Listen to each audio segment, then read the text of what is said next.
Hi friends good morning. तो आज है श्रावण मासर प्रथम सोमवार।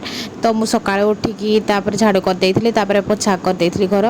देन मु गाधेक आसी पड़ी। गाधेक आसला मुझे चा बसई देती। एपटे भात बसई देती, एपटे डाली बसई देती। देन देखलु कि बहुत जोर से वर्षा हो, तो मुझे बाहर की पूरा रेडी होगी बसीचु।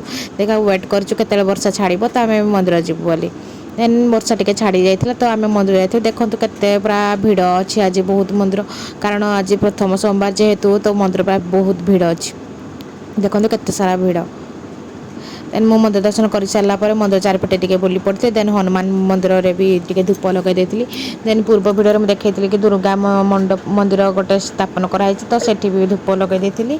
देन तापर धूप लगे आसारा एमाने बाप पुओ मंदिर भितर थे, जेहेतु वर्षा होता मैंने बाप पुओ मंदिर भितर थे।